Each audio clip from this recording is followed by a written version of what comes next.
Oh, Keish went away again. Shoot. Well, anyways, hi. Well, She's she'll having return. some technical difficulties. She shall return. Yep. Where'd our music go?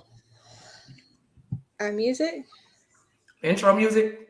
Yeah. So I made a mistake and deleted a couple things. That's why that wasn't our actual intro and it was a countdown. Lord But I have mercy. got us next week. Lord Jesus. Yeah. Y'all ready for tonight? Yeah. Yeah, Yeah, we're ready. ready or not. I know, right? Look here. There she goes. Look here. Uh, This is a, it's not gonna work. It's not gonna work on my phone anymore. I mean, on my computer anymore. you on your phone? Yep, that's the only way I can get in now. It's okay. It's cool. We already live though, just so you know. Yeah, I know. I'm Okay. having tech issues, y'all. Deal with it.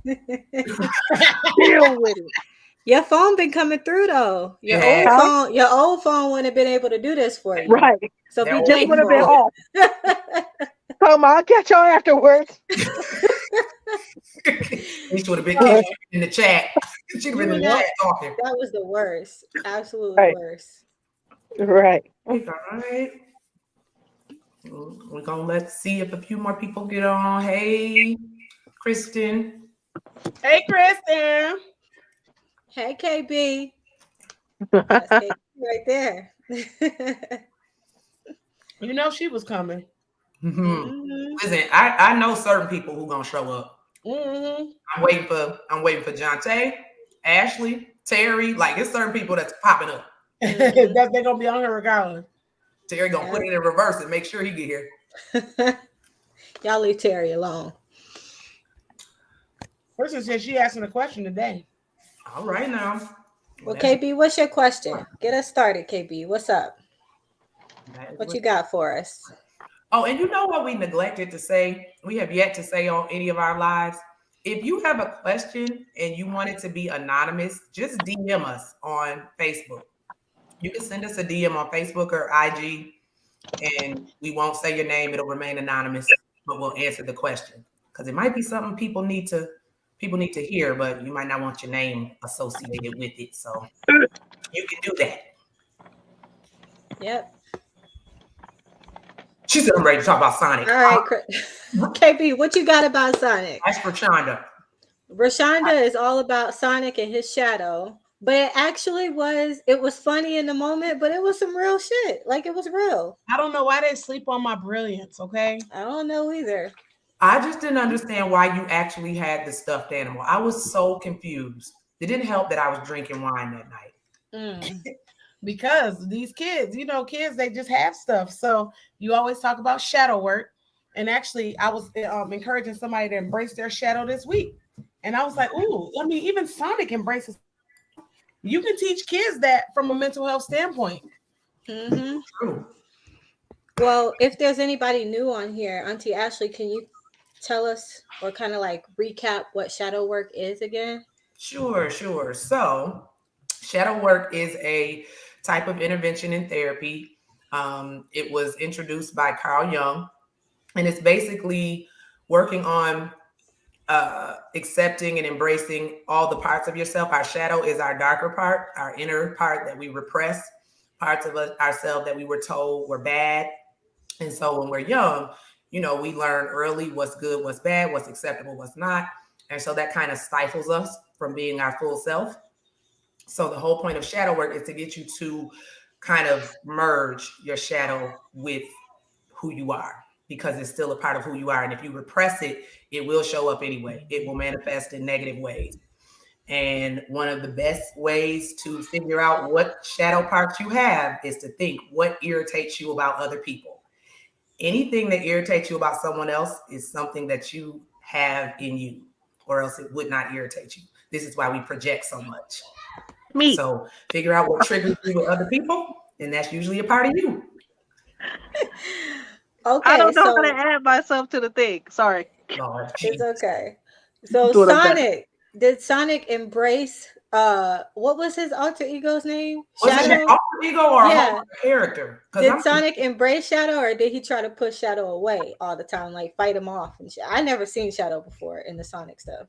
Shadow was just a dark version of Sonic. I don't think that he necessarily knew that that was his alter ego. Shadow just showed up later on. I had to ask Isaac.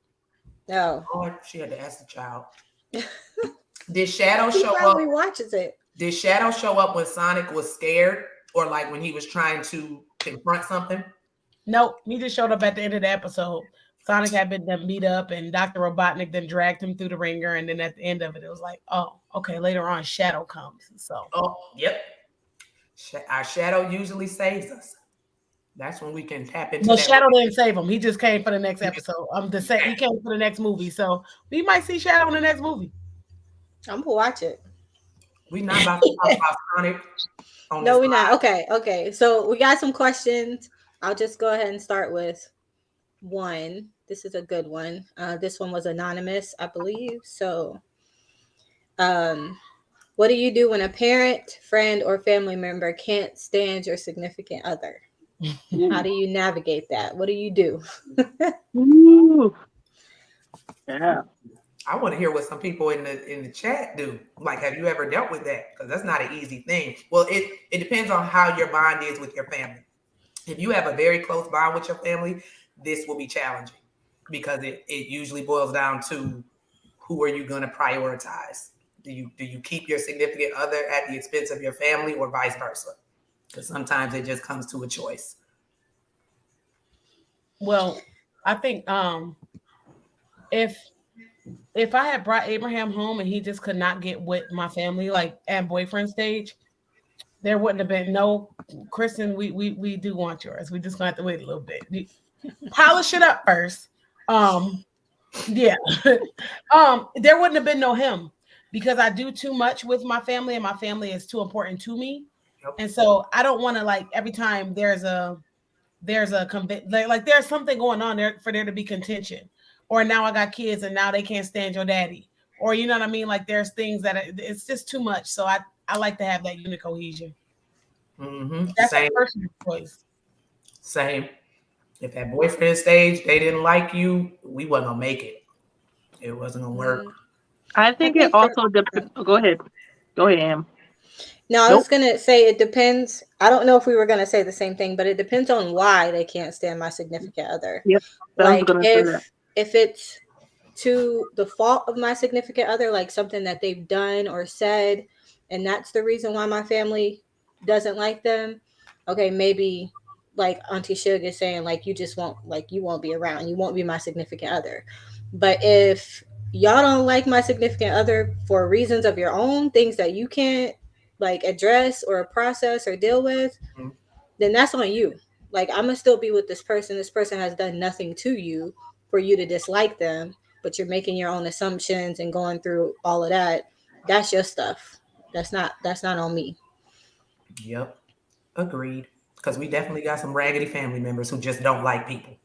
No valid reason. Yeah. Yeah. And it depends on which family members you're talking about too. Yeah. That's true. Yeah, like if it's mom, dad, sisters, and siblings and stuff like that. I mean, and they have valid reasons. Like if somebody's beating me up and they don't like them, I mean, you know what I mean? Like that's something. If I put it like this, if my family is just not liking somebody, it's usually not for no reason.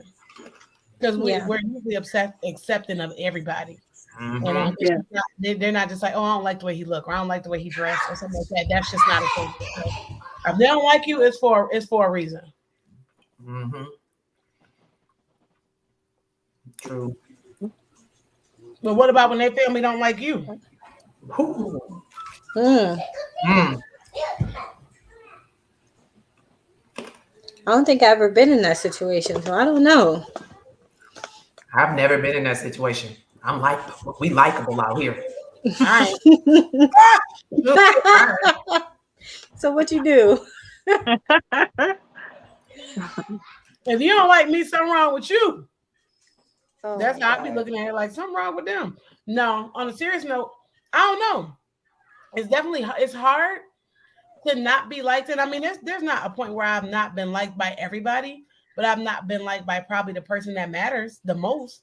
And it's just like, I mean, at some point in time, you got to realize that that's your thing. And if I think it probably depended on the reason why that person didn't like me. And so if the reason why it was a personal reason, it was like, okay, well, she's here to stay. And for me, um, if I make a covenant with somebody, I'm here to stay. I don't care what you don't like. And especially if I have kids, it's like, no, we're in here to stay because my covenant is more important than my outside family. I'm gonna tell you how my family structure goes first. How my family structure goes. It's me and my husband against these kids. Against these kids, but we all share the same blood. Even me and Abraham, we made a covenant. We like blood brothers for life. And then everybody else. Yeah. I agree. Oh, wait. Y'all homegirl So, Princess said something interesting. Now so she said, ooh, what? Now, Kristen, you don't have to tell us if you don't want to. What was the age difference, and were you younger? Because we talked a little bit about that this week. We had some very fire conversation this week around older men and younger girls. So I'm wondering what that age gap was because it does make a difference and it will make family members. Oh hell yeah! She put the age in there. Wouldn't have flew. I mean, that's not too bad, is it? That's No. Is that too bad? no. In my mind, yes. 19 is not grown. Could she go to the bar with him and have a drink? Could she go to Vegas with him and gamble? It was things she couldn't even rent a car at 19. Right, that's true. She couldn't get an Airbnb at 19. You're not grown. See, this is my problem. Dang. Children, She going in, ain't she? She going in. This is when that pisses me off.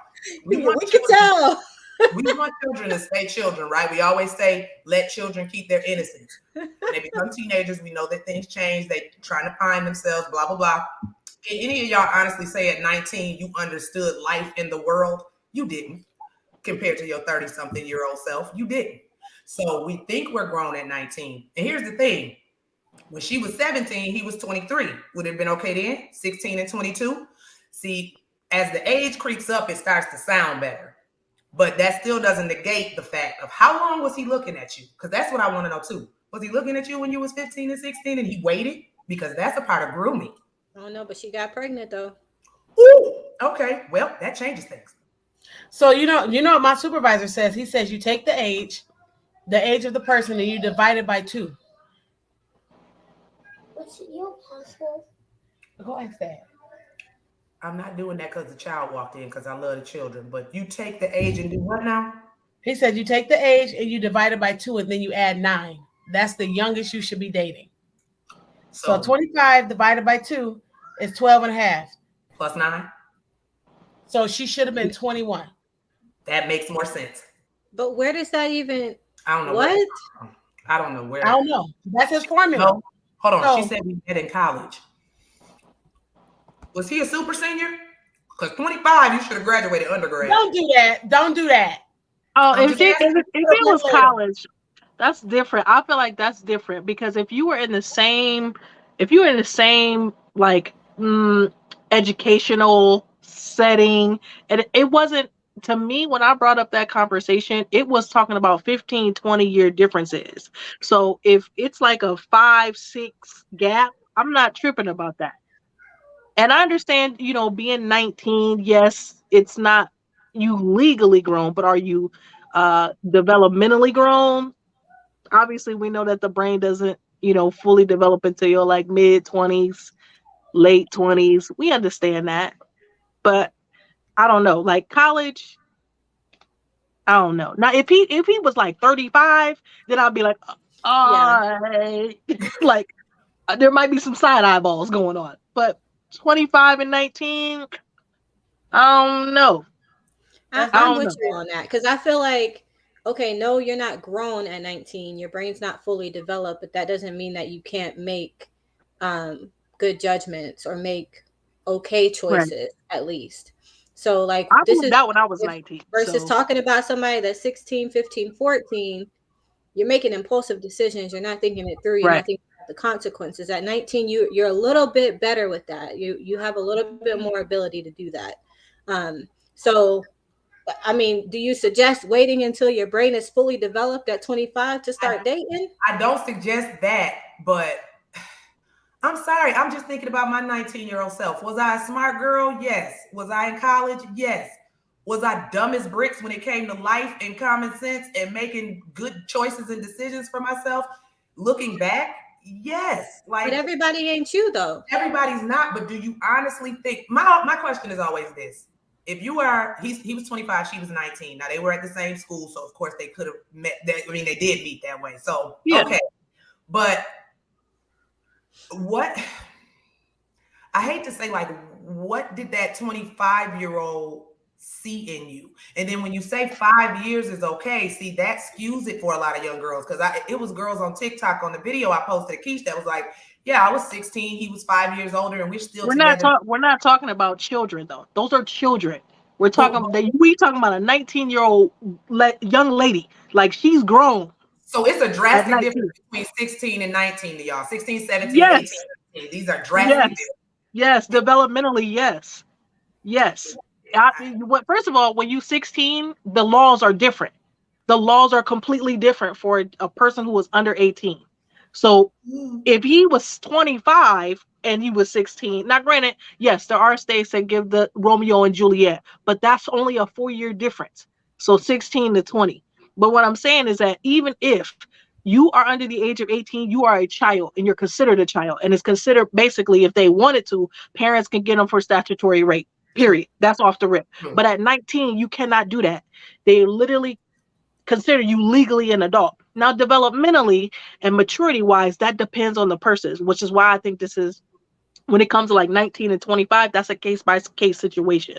And for them, with this scenario, if they were both in college, 19 and 25, we at the same college, okay, that makes sense because they're both students. They probably both in the same type of like age range when it comes to development, because you're not fully developed at 25. Your brain is just now being developed. So they just as impulsive at 25 versus 19. So I'm keeping it like that as just an outlier, not for everybody. Not And for if everybody. this was a 19-year-old who had never like had any, like they were sheltered and they were oblivious to how to be in a relationship, or like never had these conversations with their parents. You know, some kids are very, very Right. sheltered and just oblivious and naive to things. Then that would not be okay, because this person hasn't had the opportunity to build up the skills to make judgments on the type Right. of people you should be in relationships with. But again, it's everybody doesn't everybody isn't the same at 19. It's case by case. Okay, so then I'll go case by case on this. so Keisha's case by case. So then my question would be, can we really call the 19-year-old girls with the R. Kelly situation victims? They made choices at 19. They were developed differently. They were adults, according to what y'all.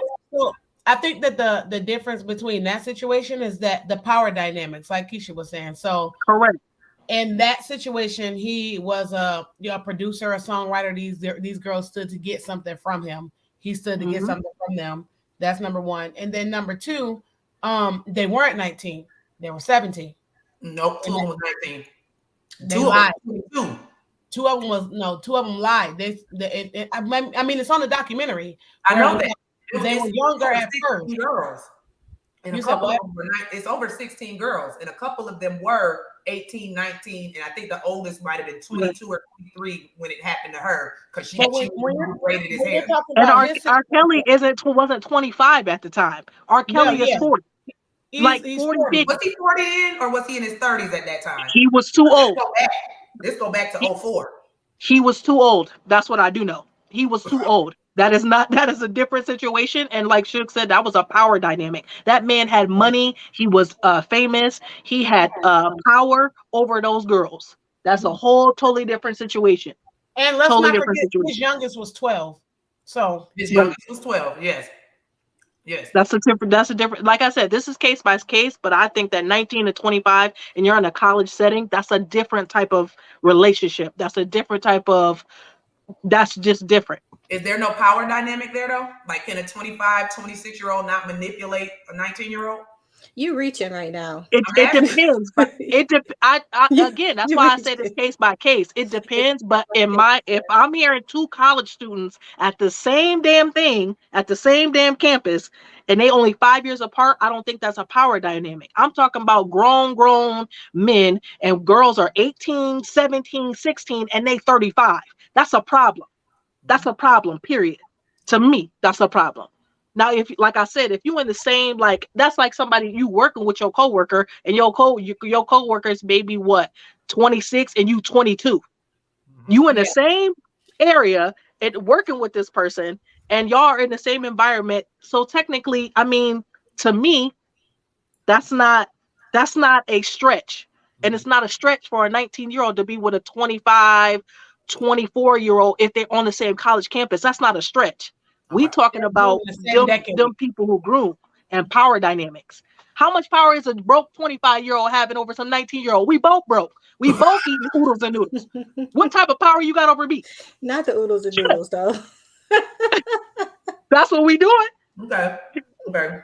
What 25-year-old you know still in college that ain't got no family inheritance that It's got power over somebody? Let me tell y'all about my formula. So if you're 18, right? This is why it works in my head. I did it in the staff meeting because I was like, who thought this up? If you're 18 and you divide your age by in half, then you're 9 years old.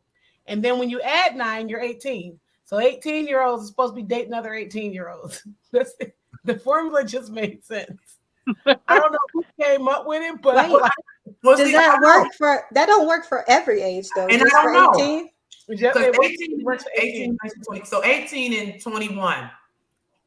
It was a chance y'all went to the same high school together, and you were a freshman and he was a junior or senior. Would it have mattered? Because y'all in the same high school, part of the same activities, events, possibly even classes, depending on what that ninth grader take. Like Zeph is in all honors classes. It's older kids in some of her classes.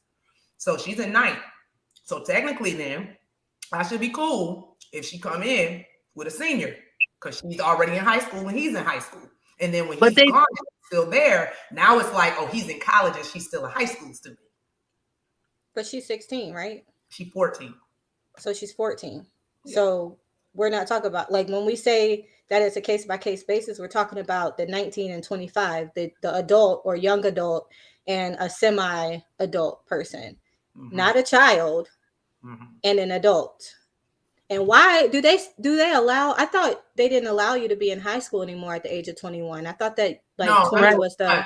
I'm just going off the dynamic of if she's 14 in ninth grade, there are 17 and 18-year-old seniors. correct. If she dates an 18-year-old senior, she's 14, he's 18. It's a lower age. That's only 4 years. That's a 4-year age. Correct. And they're at the same high school.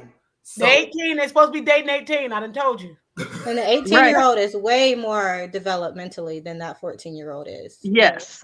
Correct. Like way And- more. So there would be a power dynamic because they would know how to manipulate that person. They've had those experiences. And parents can still charge. 16 dating an 18-year-old. And parents can charge. You could charge somebody. Like if parents wanted to go through with that, if she didn't consent to it, they can still charge that 18-year-old if they chose is to. an adult and 14 is still a minor. Correct. That is correct. Now, does it matter if the state's consent age? Like I know in New York, the age to consent to sex is 16. It's in Ohio at 16 as well. If you're so, 16, but if she consents, good. if she consents to it and she's okay and the parents are okay, then that's where it's at. But again, that's a case by case. I was a freshman dating a junior going into a senior. There's even like they have that dynamics even when they go to like dances and proms and stuff. That same thing is happening. Like that, like you're gonna have somebody older around you. Right. We're talking about people who groom and manipulate and have those power dynamics. Huh? I said Abraham said dad is gonna have some questions. And I think that's important because a lot of times dad is missing. So when you have, that's another thing. I taught this parenting class last night and they talked about, we talked about like, how good it is to have a father present in the household. Single mothers hate when you say stuff like that. And but it's the truth. when you have both sets of parents in the household, one of them offsets some of the stupid stuff that could happen when you just have one. You have a single parent, they're at work, they got to do their own, more of a chance to run wild. You got a two-parent household, depending on the way that they function, a lot of them function, assuming that they function where one hand watches the other, then you have a different dynamic. But because now you got more supervision, now the standards might be a little bit different. And with dad there, with an if I have a 14-year-old daughter, I do got some questions about this 18-year-old dude with a beard coming in here talking about some. I'm trying to take your daughter to prom, or I mean, that's what it is. You got questions, Right. That's right, Unc. That's right, Uncle Ivory. Ain't no man should be chasing after no girl who's under age 18. That's it. Mm-hmm. and that's Period. all. Yeah. Period. That's it. That's That, my uncle, y'all. hey, that reminds me of my mom said this the other day. She said, parents always seem to say, because it was some people saying, my child knows better, or my child grew up a certain way, or was taught a certain thing, grew up in the house with both parents. And she's like, I don't care how well you grew up, you don't know what your child is going to do. You have no clue. She said you were in high school with girls who had pastors for fathers and got pregnant in high school. So what does that mean? I think that's the one. I think that's the one of the most underrated things that parents, and I often hear working with parents, is that they believe that their child already knows what to do. And it's like, no, you have to keep reminding your child what to do. They don't even start having any type of memory strategies until 9 or 10. So you have to continuously guide them through life. That is your job as a parent. And to just assume that they know, you cannot assume that your child knows that. You just cannot. And you're right, children do what they want to do anyway.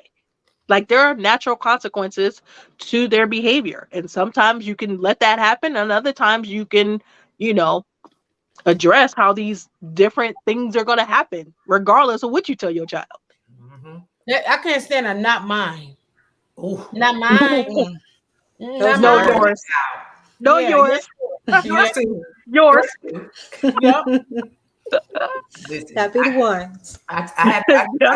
Them be the ones. I know I am at fault for it too, but like when these kids forget something that they've been consistently doing, or we've been consistently telling them, we both will get upset. Like, how are you still forgetting to put on deodorant every morning, and we tell you every morning? Because I'm They seven. just do. I'm 7 and I don't remember to put on deodorant every morning. Right. They just Who do. hormones is raging at 7 that they need deodorant? That was going to be my question. He He need deodorant at 7? Oh my gosh. Mm-hmm. Ooh. Mm-hmm. He have a beard at 12. What age do they start needing deodorant though? Because mine ain't got to those Like ages yet. 12, 13, I thought. It's Yeah, younger well, now. It's younger now. Listen, it's girls. maybe 10. It's 10? Yeah. girls. It's girls, not me, but I literally know girls who got their period at 9. So I have mine at 10. I got mine at 9 got mine at in the 4th grade, I think. your girl Christy Yeah. at Madison was 7. And Christina Yeah. can't stop laughing. Oh, I lost track of the comments. My bad. Here we go. I always believe my children did everything I thought they did. Well, you know, I'm about to say sometimes parents know too. Like Mhm. motherfuckers. All right, we have I'm another laughing at anonymous. Sorry, go ahead, Shug. No, I was Ain't mean to laughing cut at you that at Uncle Ivory because I used to, my mom ain't never give me the benefit of the doubt in life. They'd be like, you cussed out that teacher. And I did it. And they'd be like, and they'd be like, And I did it. I did it. And she'd be like, I'd be like, no, I didn't. Then you did just what they said you did. You did it. You did just what they said your way did. I'm like, you don't know me. I tell my mother stuff now that I did, some stuff that she didn't know about, and she'd be like, "Oh, you waited till you was grown to tell me that, huh?" Damn, sure did, because I got caught with a lot of stuff. Every time I didn't listen to my mother, something bad happened. Trying to remember that car accident going to Canada? My mama told me not to go to Canada that night. Jacked up the car. Ashley crashed her car and mine stopped on the QEW. We're supposed to be over there. That's the natural consequences right But there. Those are those natural consequences. Yep. every single time. What's the anonymous question? So the next one is, how do you talk to your parents when you know that they aren't going to be receptive to what you have to say? Mm. That one's rough. I feel I'm like going. depends on what you about to say. If it's something that you feel they need to hear, say your piece respectfully and then let it go. That's my motto. Because you're never gonna be grown to your parents. You're never gonna be growner than them. Some parents are receptive to things, but a lot aren't receptive to things even their adult children tell them. So say your piece, say whatever it is, let them respond, and then just leave it alone. You've said it. So now whatever it is, they know. That's it. I go But a step further. Oh, go ahead, Suge. I'm sorry. I ain't had nothing insightful. I hate you. I would go a step further and say, like, from a therapeutic standpoint, sometimes we are going to have to tell people things that they're not receptive to. And so understanding communication styles is very important. Are you going to say it in a passive aggressive tone or even in an aggressive tone? Body language is very important. So sometimes, even if you aren't saying anything, you're still sending a message. Tone is important. What type of tone are you using when you're telling this person whatever you need to tell them? So I think that it's just important that if someone isn't receptive to whatever you're going to say, uh, sometimes there's effective ways to tell them something, even if it's hard. Having to watch your tone and how you say it, how aggressive you say it. And maybe their communication style is important too when it comes to being receptive, because we tend to be receptive to stuff when it's laid to us in a more soft way versus in your face pointing and all that. So I think it depends on also how you say it. And to piggyback off of that, it's when you say it too. Mm-hmm. So, like, time of day to approach this person. What's the best time of day for you to approach your parent to talk to them about something or to call them? You don't want to call them when they just got off work. You don't want to call them when they first wake up in the morning if they're groggy. I had another thing to say after that because you was hitting on some stuff in that one. But yeah, time when you say it is another thing too. Mm-hmm. I have a parent that you can't never say nothing to. I was gonna say like they being real smooth with it. But Yeah, no, y'all tripping. If my mama watching, she already know. I'm like, you just gotta get it in and get in where you fit in because some parents just don't. They like, no, I'm not trying to hear that. Like, I understand all that, but this gentle parenting thing is corny, and they're just not here for it. So, um, it typically ends up in an argument. Me trying to articulate myself and be like, this is how I feel, but sometimes those are the dynamics too, Mhm. and I feel like even at the end of the argument, like if you get your point across, or if you just take time to listen, because sometimes even during the heated moment, I just take time to listen. Okay, what you say? Mhm. Okay, but now I'm gonna explain why I said this. And so what I started doing is I started drawing boundaries with parents. Even if the conversation gets heated, we don't have to cuss each other out. I don't believe in cussing your parents out. We don't have to be going off on each other, and we can still talk later on. But my boundaries are now going to be implemented because no matter what, if you always take the approach, you're never going to be growner than your parents. You ain't never going to get your stuff out. You ain't never going to be able to say what's bothering you or get what's on your chest off because there's a power dynamic that need to be discussed there too. And so even with the power dynamic, I say there is a power dynamic and I do respect, my parent as my parent, but at the same time, I'm another adult. So now you're talking adult to adult. So I just let it be known like, okay, I'm not a child anymore. We can talk to each other without it being like a domineering relationship kind of talk. Mhm. See, my mom is very receptive. I can have any kind of conversation with my mom. I can say anything to my mom as long as I'm respectful. My dad, that's different. And it's not like what Rashonda just described with her mom. My dad is one of those people that thinks he knows everything. he can never be wrong. When you are dealing with the person that knows everything and can never be wrong, you got to just pick your battles, or you draw those boundary lines and say, okay, we won't discuss this, or we won't discuss this, because we are not going to see eye to eye, and that just has to be okay. And that's how it is. It doesn't matter what kind of communication style that parent has, they're never going to hear you. They are always right. And it's people in life in general, outside of parents. If you're dealing with somebody that's always right, that can never just take a moment and listen. I But want with to those add people, this. oh, Go ahead. Go ahead. Go ahead. mine was fast. I was gonna say with those people, sometimes it's helpful to kind of like make it seem like it's their idea, what you're trying to communicate with them. But that's if you're skilled enough at Yeah. communicating to get them to come around to that. If they feel like it's their idea, then they're right and they came up with it. So they're the person that's right in the situation. It can be Right. hard to do, but that's an alternate way of Yeah. thinking of how to communicate with somebody like that. Yep. And I was going to kind of piggyback off of that, that if you have a parent who is just not having it, think about for us as therapists, we have to figure out how to build rapport with people, how to build relationships with people. So sometimes that may start off with a compliment, like, Mom, Dad, I know that you've worked really hard in raising me. And, just go at it in a way that's more of a positive angle, and starting off with compliments, because people love to be complimented, especially parents, when it comes to parenting. So I think that starting off that way sometimes can also kind of break the ice a little bit, and not have it be such a cold approach sometimes. Maybe that could warm it over a little bit. So but that's, if, again, like Auntie Amber was saying, if you're skilled enough and you can navigate around that, then I'd say go for that approach, if they really won't be as receptive.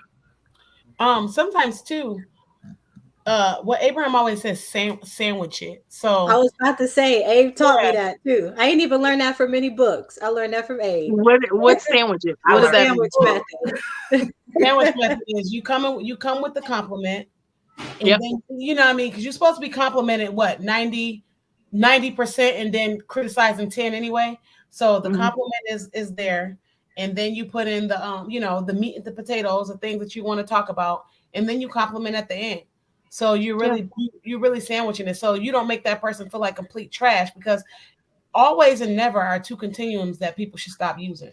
Oh, You yes, always say Lord. this, you never ever do this. But if you coming at a parent, I think that you're such a good mother. I think I learned how to be a mother just from watching you.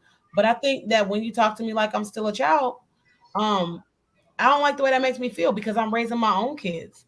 So I'm your child, but I'm not still a child. So if you don't want me to act like a child, then maybe treat me like an adult and be like, and that's not saying anything to your parenting. It's just saying that, maybe sometimes you forget because you have been a good mother. So you forget to stop mothering me sometimes. Mm-hmm. And Mm-hmm. just like that. Just like Just that. like that. See, That everybody don't have that skill. that Right. sandwich, no, no. That sandwich method is big in couples work, because couples struggle with that. Yeah. Couples criticize a lot, and the always never, cognitive distortions, irrational thoughts. Mhm. um, Couples struggle with that. Couples usually just criticize, like you criticize your spouse or your partner. You see what they aren't doing, and that's what you focus on. You never compliment them, especially after you've been together a while. This is a real problem with couples. Like I ask couples all the time, when the last time you complimented your spouse? And they'd be like, she know I love her. No. When is the last time you gave her a compliment? We work on that even in our household. Like, if you're going to be at work sandwiching them people, you better come up in this house with some sandwiches too. Listen, Because Okay. yeah, because what you put out at work is your best product. What you give to the people that you mentor, and you giving them your best product. You should bring that same product home. No, I agree. I ain't gonna speak Speak on on it. I ain't Speak gonna I on it. agree. people can present to everybody else, but not to the people in their own families. I ain't gonna touch that. Yeah, I'm like, this is your peaceful place. So if you want peace in your house, then bring them Yeah. sandwiches home. Right. I'm a big fan of transaction. Everything is a transaction to me. So I don't care what that transaction is, whether it's money, whether it's peace, whether it's sex, whether it's food, whether it's something, you are getting something out of a relationship when you're in one. And so you're right. What you putting out, you better get something in return. Mhm. Like period. So I agree. I 100% agree. If you putting in work at your job and you're receiving a paycheck, well, what are you putting in at home so you can receive peace, so you can receive whatever that you feel that you need to receive? Mhm. Ooh. I've heard some women that don't like to consider relationships transactional, and I'm like, It is. that's what they are, though. That's I don't care what nobody say. transactional. Make it Well, sound what so. what's their argument? Like, what's their Their perspective? argument is um I don't know if y'all all heard the last Jasmine Sullivan Hotels. Have y'all listened to that whole album by chance? Not the whole album, but I love Okay. her though. On Hotels, it's an interlude where the women are talking, and she's like, you know, women constantly criticizing whores and saying they doing this and this and this for money. They only doing it. She was like, even when you're in a relationship, you still doing stuff to get what you want. You want that new pair of shoes or something. You gonna sleep with your husband or your man because you want him to buy you that gift. It's transactional. You are still doing transaction Mhm. with the person you love. But some women view it like this is such a. They almost view it like it's always got to be like prostitution. No, ma'am. But it's still transactional. You get something out of the deal. Actually, Yeah. I think there's a. I just read the theory. It's called equity. It's called equity theory, where Mm-hmm. you get it's the input and the outcome. Uh-huh. Or there's another theory where you look at it with the cost and the rewards. Like, what's the cost of you putting this in, and what's your return on investment? That's how I see it. That's the word. Return on investment. You put work into something, you're expecting something out of it. So even if they're in these relationships, they're expecting a house over their head, ain't they? They expecting their husbands to bring home the money. If he's the breadwinner, aren't they? Mm-hmm. That is Yeah. a transaction. That is a return on your investment, because to you, you're taking care of his home, you're taking care of his children. What is your expectation of him? Your Exactly. expectation is that he's going to keep up his end of the bargain, which Mm. is still a return on your investment, which is still a transaction. It's exactly that. And if you're Simple. honest, both sexes have expectations. A lot of people like to say, Yep. you can't get rid of female and male when it comes to expectations, because Hmm. if you get a female and they're allowed to stay at home and they're allowed to be with the kids and everything like that, and then they expect a check to keep the roof over their heads, because if you're not working, it's got to come from somewhere. Where's it coming from? That other person. And Mm-hmm. then if you get the person that's going to Or work the all day, government. Huh? I said, or the government. But go ahead. I knew you was gonna say that shit. that's a whole different story. I'm sorry. That's Go ahead. why, But if It's you Amber. the get, I truth. don't know. But if you get, No shade. It's the truth, though. But sorry. Go but ahead. that is true. But if you get a man that's working all day, or who be vice versa, whoever's working all day, they expect to come home like, okay, I worked all day, so I don't want to come home and still have to cook and clean and feed and nurture the kids. There are expectations, no matter if we like it or not. And if you're meeting that other person's expectations, even if you have the household where you say everything is split down the middle, you are still taking from somebody when you need emotional support, when they need sexual healing. You're Speak still, on it, Suge. Speak on it. See, and that's where people get jacked up, because those expectations, like you said, if you go to work and you know your spouse is home or whatever, you don't want to come home and have to clean up and stuff, right? But if you also if all you do is go to work and you don't pour into your spouse, please don't expect certain things from that person, because there's still an emotional element and people leave that out. You can't just expect me to do XYZ when you know that I have a need for this type of emotional level and you never provide it. You can't do that, because it takes more than just I provide and I protect. Right.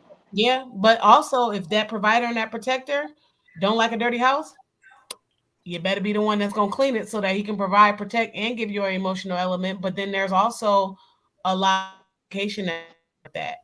Oh, you broke up. What'd you say, Should? I said there's a lot of communication that needs to come in there with that too, that sometimes doesn't happen. So sometimes expectations lead to disappointments because that other person that was expecting something is disappointed because the other person was just like, I didn't know that that's what you wanted. Yep. Or I I'm will. not capable of giving you that.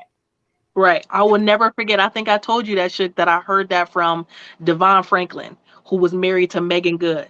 And he talked about he had a sermon. I don't even know. It was like back in 2018. I don't even know how I randomly landed on this thing. And he talked about how he had an expectation in marriage and an expectation for Megan, but it was never communicated. So they didn't communicate as to what he needed versus what she needed. And so I think Auntie Shug is right when it comes to those expectations. You can have them, but you should also be communicating them. If you're not communicating your expectations, y'all about to be bumping heads down a yellow brick road. Like literally bumping heads. And Y'all also ain't gonna be remember, skipping. Y'all ain't gonna be skipping. Y'all gonna washer and dryer. So also remember,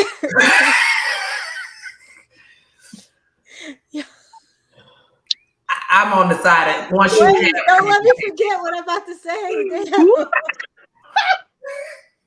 I'm more so talking about once you have communicated. Let me put that out. Washer- Once you have said what?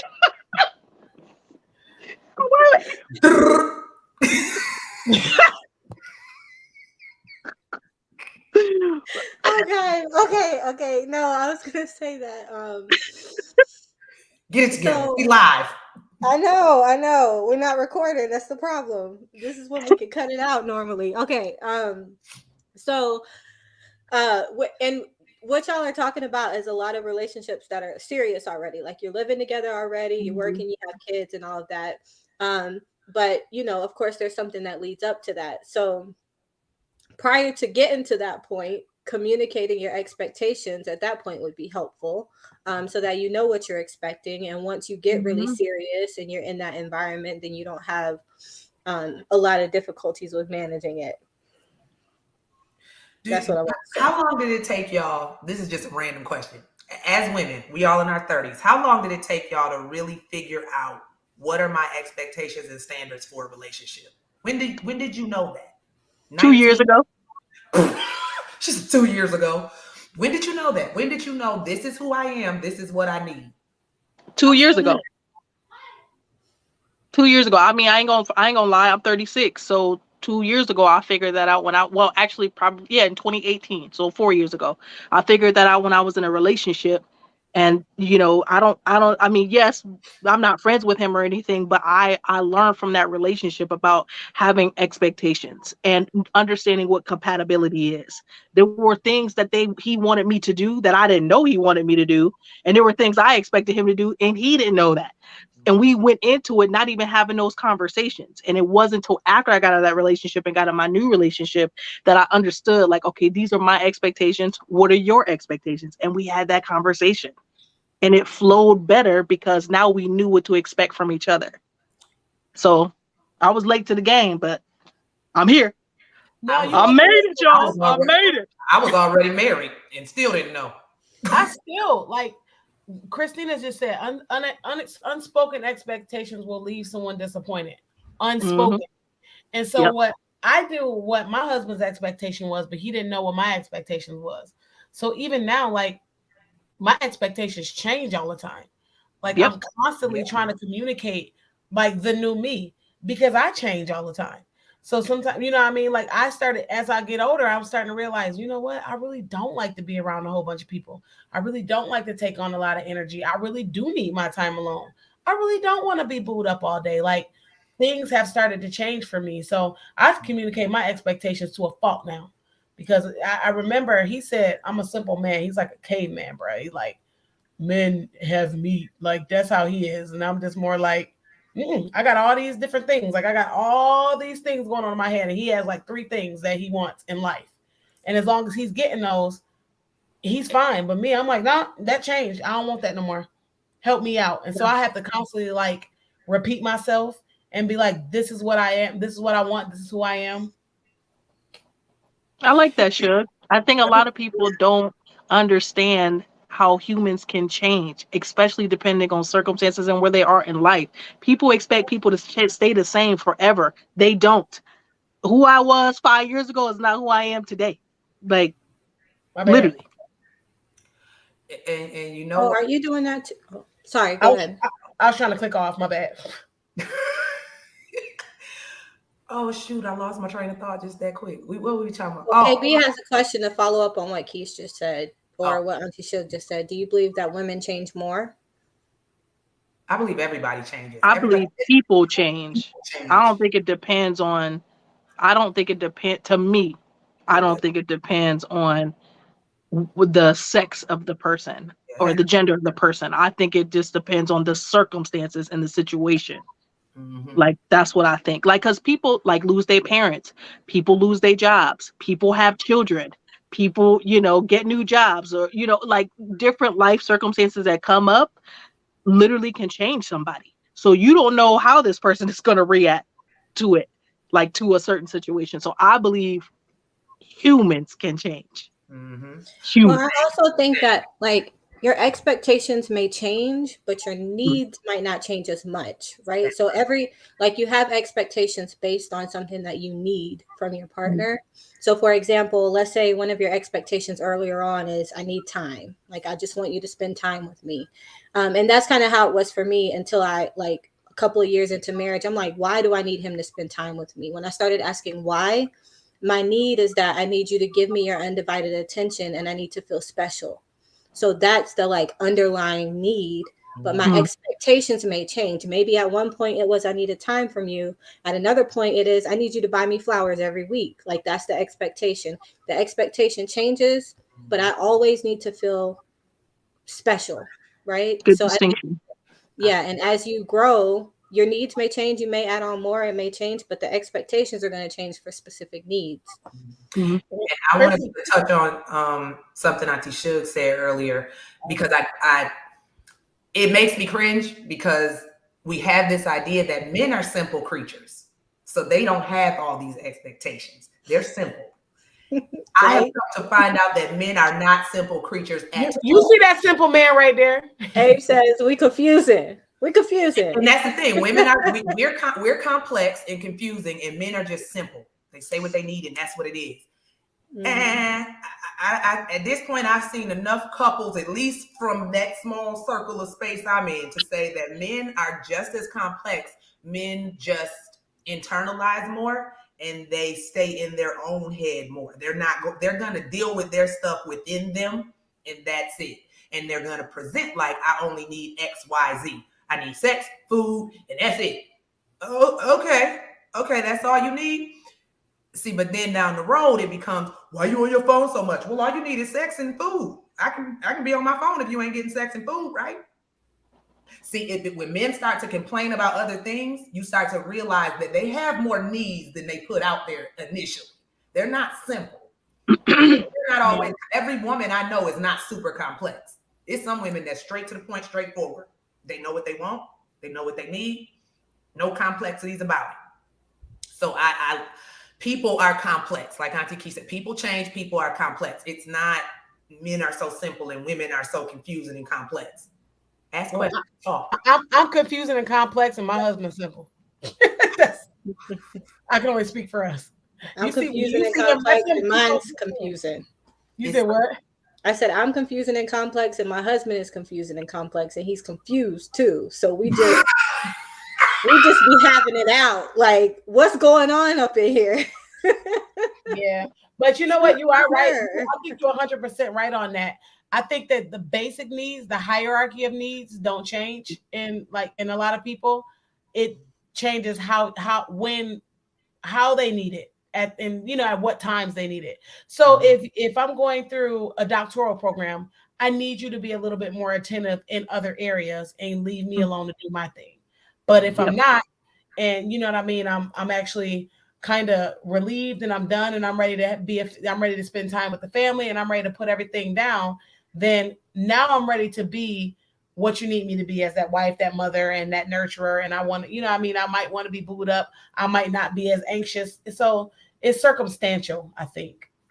It is. And to spin it back to just real to mental health, having a partner who deals with any type of mental health issue, anxiety, depression, if you don't understand that, it can be detrimental to your relationship. That's getting true. really bad. And if you don't at least try to understand it, like, and sometimes your partner is not gonna be able to tell you. If you have a partner dealing with depression, they might not be able to tell you what's wrong. They might not be able to verbalize it. They might not. But you also can't just not show up. You can't not try to work on it and figure it out. And I think people struggle with that when they're dealing with a partner who might be going through some things. Have y'all ever seen those shows like My Wife and Kids and like just those other shows where like they do like the cute little skits before they start only putting ratchet stuff on TV, but like how they you like the nice little sitcoms where they go to marriage counseling together and they only go for the tune up, but like they'll be in there like fighting each other with the like fighting the Bobo dolls and doing all kind of crazy stuff in the marriage counseling session. I like the way that it was putting on because it's like it was showing even though like we have these cool dynamics and we got this nice nuclear family, we still need to tune up sometimes. And I think that I always advocate for couples to be in therapy because I don't know, I just feel like you need it. And sometimes you need a mediator to actually just sit in the middle of it and teach you how to communicate. Because sometimes communication get lost and calling each other names, being pissed off, going silent for weeks, you know what I mean? Which and all of that stuff is a form of abuse and neglect. I agree. Couples therapy, I think, is essential. I do. You need tune-ups. You sometimes need it. In general, you should go before problems occur because you need to be proactive and learn tools. But also realize that it ain't gonna work if you don't work. Couples therapy is not just gonna magically work. If you just come sit with the therapist and then go home and go about your regular smegular week and day, you have to implement what you're actually learning. You have to implement the tools. If you don't work, you're not going to see any change. Mm-hmm. All right, That's we a have a good question, Christina. here. Do y'all think it's important to learn your partner's love language? Yes. 100%. I Yes. say I say yes, it's important based on like the definition of love languages, even if it's not the formal love language like words of affirmation, physical touch, those things that we know, still knowing how your partner needs to be loved is helpful. Mm-hmm. Because I don't think everybody believes in the formal love languages thing. Yeah, And I used to be a strong advocate for the love languages, and now I've been researching so much more that I'm like, yes and no. That's where I'm at with it. Yes and no. Like what Auntie Amber said, it's a lot. It's structured, and everybody doesn't fall into that 5 love language box. Let me just put it like that. yes, I agree. But I also think that, and this may be unpopular, that just because your partner wants to be loved a certain way does not mean you have to stay with that person if you don't feel comfortable loving them that way. Thank That's you. a hard reality for a lot of Thank, people. Just thank because somebody, I am not a person, and I will just use me as an example. I am not a person who likes to do physical touch. Like, I just don't need that. And the men that I've been with before have said, well, my love language is physical touch. They need to be touched every 5 fucking minutes. That's not me. And it's not that but their love language is not going to change. And that's okay. And I knew, like, I'm not going to be the one to give them that love language. you. And that's okay. Mhm. You might be that girl. You just might not be their girl. And that's a hard reality for some people to take in. It was a hard reality for me. So I'm just saying, you can I love wish your more partner's people, love language, I wish but that more doesn't people mean you gotta were stay. honest about that, Auntie Keish. I wish more people would just say, I am incapable of loving you the way you need it. Shut up, Abe. I am, I don't care what all men need. and that's the thing. All men think that they need that physical touch because they immediately think it's sex. Get out, Yep. get out your penis. Sex is more than just sex. Yep. Physical touch is a lot, and that's the problem. When physical touch is a woman's love language, it's more than just sex. Intimacy. It's intimacy, Intimacy. it's kisses, it's hugs, it's back rubs Mhm. that don't turn into sex. Every back rub ain't got to turn into sex. Yep. It's Apparently it does. So like just it doesn't have to be that. And that's where men get confused when physical touch is a woman's love language. Physical touch has zero to do with sex. Yes, it's included, but it's way more than that. It's that tap on the butt when I'm in the kitchen. It's stuff like that. That is not a love language that should be banned and outlawed. What? What? The slap on the butt when somebody in the kitchen is rude. Um, Okay, to you. It's rude to How is you. that rude? I like that type of stuff. Don't touch Don't- me.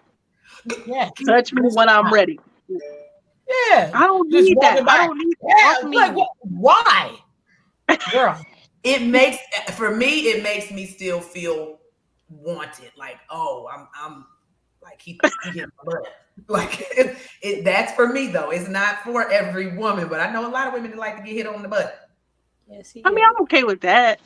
But I mean, like, it's just don't like somebody who constantly needs that. Like I meant like my last person I was with, he was mad because I wouldn't be in the same room with him. Like if we in the same house and I want to watch another show, he would get like upset because I was not in the same room. Like I don't need. Ooh, God, no, So child. quality time ain't your language either. Damn. No quality time is my no quality time is my language. I just it's okay for us to spend quality time if I'm in another room watching my show and you watching your show. How's that That's quality? just how I don't Well, sleep I in mean, the same that's the way bed. you. So No, there are even different ways that you can meet that need for that particular love language too. So quality yeah, time doesn't always mean you gotta be sitting right beside each other in the same room. He said For quality everybody, time it the ain't hell the away same from thing. see, Amber, no, Auntie Amber explains it so well. It's a Well, need. I just can meet it in a different way. I mean, Woo, okay. I quality time is one of mine too, but mine is like we sitting on the couch, like the Mm-mm, couch is opposite of each other and watch a TV together in the same room, but just not mm-mm. up under each other. That I don't could care less you about got to be quality in a time. whole other room. I don't have to be in a whole other room. I just don't need you to be offended because I'm in a whole other room watching my show and you in the other room. Like I'm not. I don't need to be underneath somebody every 24/7. That's just not what I need. Me either. Christina I said do if you need words if of affirmation. she said if you can't meet that need, it's okay. Maybe that means y'all are not compatible and that's not your person. And then it goes with Mika. First of all, when somebody smack you on your butt all day and every time they walk by you, which is every 5 minutes, they slap you on your butt. No. Oh no, Um that's excessive. Mika, oh, exactly. That's Mika excessive. said, in that case, shouldn't you know their love language before marriage so that your partner will know if you can't meet that need? Yeah. Yep. Yes. Why premarital counseling is a must, or counseling in general. Even if you Yeah. just dating, if it's serious, just go get a couple of sessions. You might learn Yeah. that stuff. Mm-hmm. I think Mm-hmm. premarital Agree. counseling should be I think premarital counseling to save a lot of people from divorce because a lot of people go into marriage just thinking it's cute, we have a wedding, we have a baby, we married, but I'm gonna leave if everything ain't working out. But when you go to premarital counseling, they make you think about all of that stuff before then. Like Mhm. you know, if you can't share finances with somebody, why are you having kids with them? If you can't trust somebody with your finances, how are you going to trust them with a human that y'all are going to share? If you can't trust them to be honest, how are you going to trust them with a human that you are going to share? How are you going to trust them with your life? You are literally joining your life with somebody. And to not go and do your due diligence before marriage, I feel is irresponsible. And I'll double down on it and word spar with whoever. Yeah. I'm Now, gonna double down on that too, Suge. I know couples how people ain't doing that. counseling before marriage probably would have saved a lot of people from getting married in the first place. Like Yes. Mm-hmm. y'all didn't need to be getting married. Mm-hmm. Period. Or how about we stop romanticizing marriage at such a young age? Then people won't feel like, oh, I have to get married. Oh, I met the perfect person. The next step is to get married instead of waiting. Like, let's just make it okay to not want to get married or to want Yeah. to, like, whatever it is, you do it.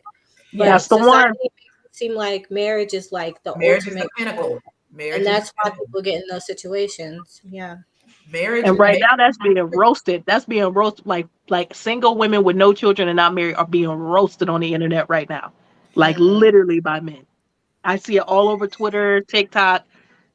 They do not like. I don't know what it is about society who do not like single, unmarried women with no children. I don't know. but It's like I I don't don't, know. Now it's a bad thing if you consider those things now, Amber. It's like not a good thing. Apparently, we gonna grow old with cats, which is and fine. If the, I'm be lonely. Or bats. listen, Cats are bats. listen, based off some of the men I see out here on social media and stuff, maybe that's better. Get you a rose and a cat and be happy. I mean, I'm not gonna be happy with no cat. I'll get a dog, but I ain't gonna be happy with no cat. Why don't you get a pet I'll get a bat? turtle. A turtle. What? Lord, okay. So Should I have do bet? I do Never. want to say that and we need to talk about this on the episode. Y'all know what we're gonna talk about. We I'm gonna go ahead and put it in the episode list. Talk about when you are in a long-term relationship, why? Why are you with somebody for 17 years and never married them? And Ooh. what happens when you with somebody for 17 years and never married them?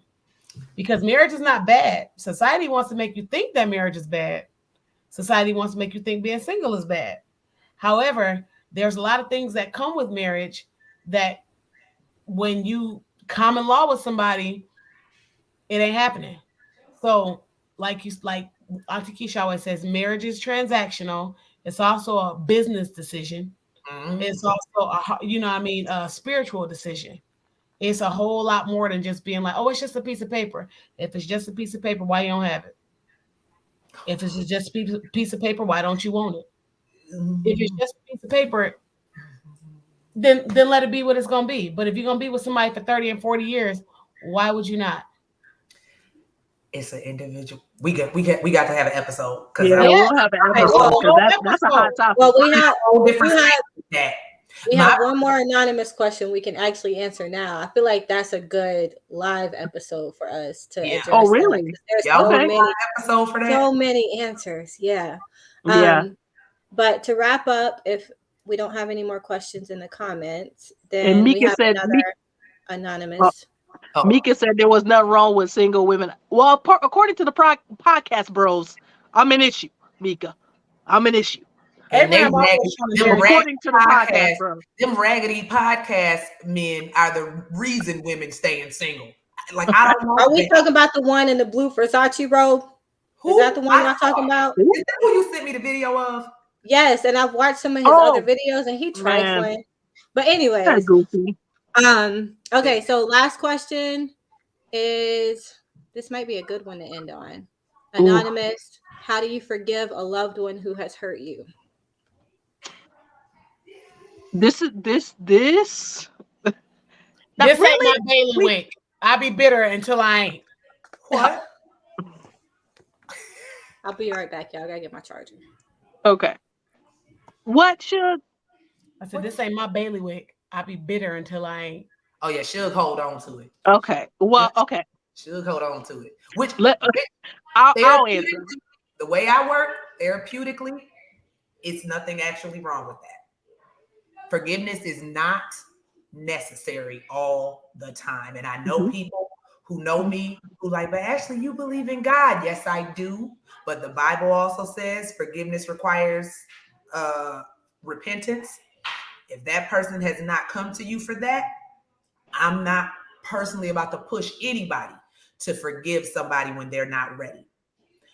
I'll push you to forgive yourself first. Self-forgiveness, absolutely. But forgiving other people who've harmed you, case by case, not always necessary. And I reconciliation, all gonna show ain't always necessary. You can forgive and never reconcile, and that's okay. okay. I agree with what Auntie Ashley is saying. I also I also think that there's still space for what Auntie Suge is saying. Me personally, it depends on how much weight you can carry. Let me explain. I went through some things and some people really, really hurt me. And I held on to that for like 5, 6 years. And it wasn't until I pretty much got into my doctorate program and I had so much weight with that, I had to let some things go. And I'm a better person because of me going through that journey and letting it go. I just couldn't hold the weight. So I think it just depends on where you at in life. And where I was at in life, I was ready to move on, but I had to be ready. I was holding on. I can hold on. Like, sure, I hold on. I ain't gonna forget. But now at this moment, I'm so tired. I'm tired, like capital T tired. And I just cannot, I can't hold on to things that I just can't do it. So if they beefing by themselves. Who said that rap lyric? I can't remember, but they said if you're beefing by yourself. Cause I ain't holding on to it. But you I did can't that hold for on to it. you. You did that for you. Yeah, You yeah, didn't do that because anybody told you you need to go ahead and forgive them. right, You need to right, just go ahead and you did it for you because the weight right, got too much on you. right. That's fine. But I think that I was at a space where Suge is at. Like, you may be in that space for a while. It's a grief to me. It's a grief process when you forgive. Like, forgiveness is a grief process. Mhm. But it's a weight I never thought was so heavy. But once I let it go, I was free from that. And then I now moving forward, I just don't even hold on to things anymore. You just ain't gonna be in my life. If you have to be in my life and I gotta forgive you for hurting me, then you shouldn't have been in there in the first place. And I don't put people around me who gonna take me to that level. Like, if we at a point of us not talking and you hurt me, then you shouldn't have been here in the first place. Period. I Yes. put people in my life that if they do make a mistake, we can have a mature conversation about it. There would be no holding on for 5, 6 years if you'd have did right in the first place. So Yeah. that's just me. The thing about forgiveness is for me it's in waves. Like I ride the wave. Mhm. And I used to Yep. always feel bad about it and be like, oh, I should forgive this person. I should forgive this person. But at the same time, it's like I forgive them it Mhm. when the Holy Spirit touches me and say, you know what? Let that go. Because if I'm trying to say, I just want to move on, I just want to move on, I'm superficially moving on. I'm saying I Mhm. forgave you, but every time you do something to hurt me, I'm right back in space. Right. It's a Mhm. process. For me, it's a grieving process, and you might go It through some is. stages of grief. So I might be like, you know what? I'm not holding on to that. And then you might do it again. And so when you become a repeat offender, it becomes to where I don't forgive you right now, and that's okay for me. And Yep. when I get into the space that I can forgive you, when I get into the space that it's not a heavy monkey on my back, then I'll Mhm. get there. But it's okay for you to be angry when somebody has hurt you because somebody has Yep. hurt you. It's Mhm. okay for you to be hurt when somebody has hurt you because they have hurt you. And you Right. don't you have no responsibility to say, I'm over it tomorrow because I can't carry that. Mm-mm. I'm mad as hell. Yep. And I'm gonna carry it Mhm. until I don't feel it anymore. Because when Yep. you did it, you had no problems doing what you did to me. And so I should have no problem not allowing you in my life and moving on. So I move on from that person. I do not keep people in my life that hurt me to the point of detriment because first of all, I don't bring everybody into my space. And so when Mhm. you do that, I am genuinely hurt because I love very hard if I do. Yep. And so when I say you gone, you gone. Yeah. Can't Yeah. no can't nobody in the world say you need to do that because this is your boom. You need to do that because this is your boom. No, I need to do what I'm doing, and you need to go Mind your work on business. you because you got some other stuff that's for Mind your you business. Right. that you need me to forgive that person for you. Right. I But saw letting I go saw and a tweet. forgiving is different. Letting go and forgiving is different too. I think people conflate it. If you have decided within yourself, I am going to let this weight go, that's still a little different from forgiveness. Like, I'm Mhm. sorry, I don't, like Atisha was saying, I don't forgive patterns. Once you show me a pattern, mm-mm, mm-mm, because you're going to be consistent with your pattern until you decide to change. I look for change behavior. And if there's no change behavior, I let it Yeah. go. And that doesn't mean I Yeah. forget you. That means I let it go. And I'm done dealing with you. I'm okay. I wish you well. I wish no harm or ill will to you. But I don't have to have anything else to do with you ever. Mhm. We want to keep people in our space because people pressure us to, or we feel like I should say, that show this, that show that. Uh-huh. And they did this, they did that. They didn't consider the fact that they were my whatever when they did what they did. They didn't think Mm-hmm. about Didn't give a dang. Yeah. they don't care. Yeah. So no, we don't have to just forgive people because they're family. That's irrational. So you're just going to keep people in your life that might consistently harm you because they're family. That makes no sense. And I'll that's say that's this. Oh, go ahead, Shug. I'm sorry. no, I was gonna say that's what people do. So for me, when I'm over the process, I do think that forgiveness is for you. It does feel lighter when you just let something go. Mhm.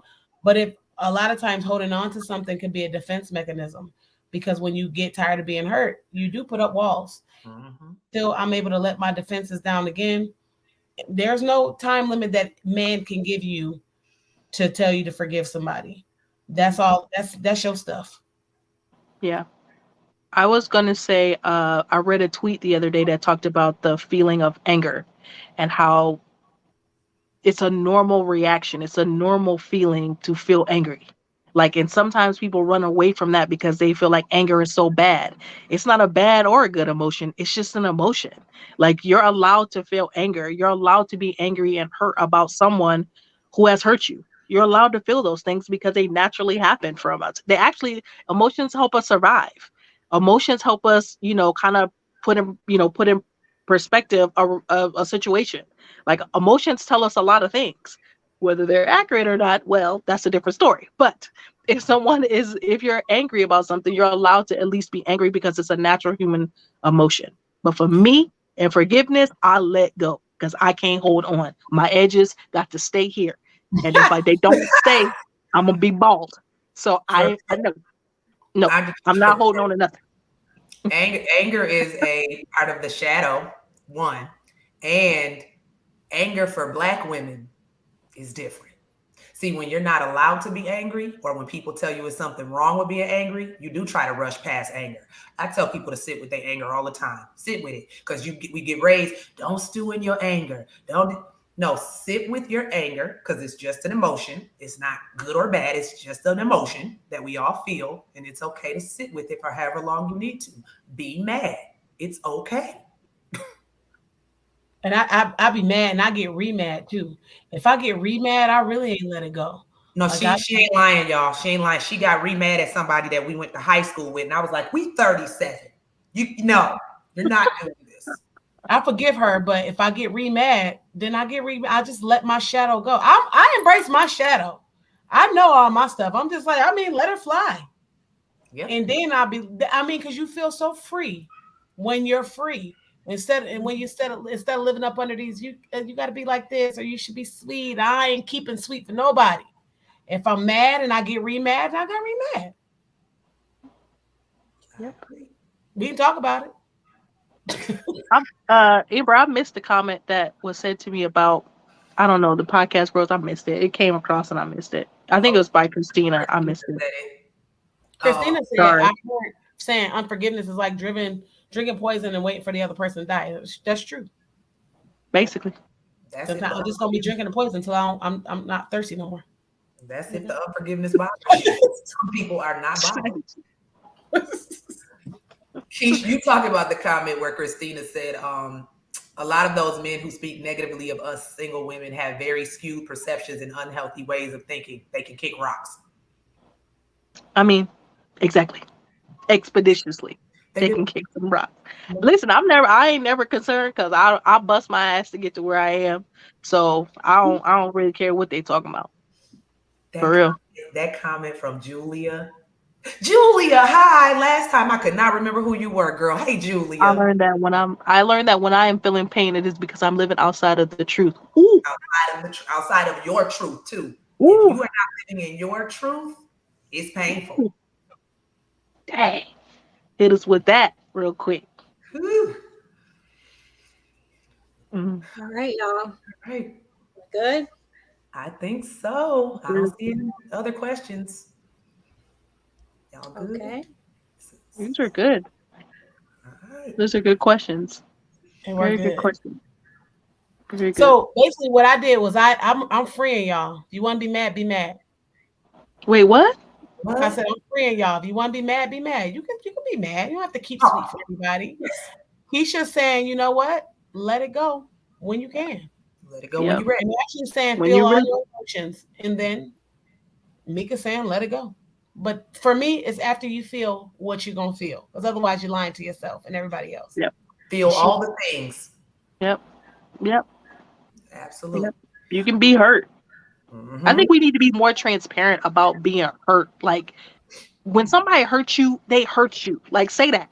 You Right. hurt me. Like this is painful. Yeah.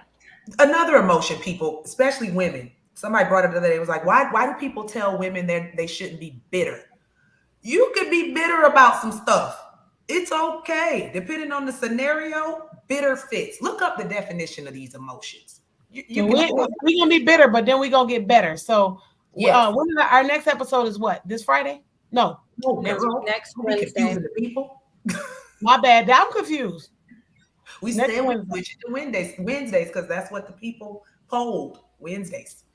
All right. So we So set yeah, it out Wednesday. we'll be back on regular episodes next Wednesday. If you have any questions that you want us to bring to our next ASKA, or if you want to even talk about an episode, please go ahead and inbox us. Yep. If you got it. One of the aunties will respond. We will respond. So is our next topic? Well, not that's gonna be next Wednesday, but are we gonna do a live episode on marriage? What Auntie Shug was talking about? Didn't nobody tell you that? Not the next one. We All don't right. forget, by the Bye, way. y'all. Thanks for joining. Look like we got some planning to do for our next episode, but we'll let y'all know what that's going to be by next week. Later. Bye.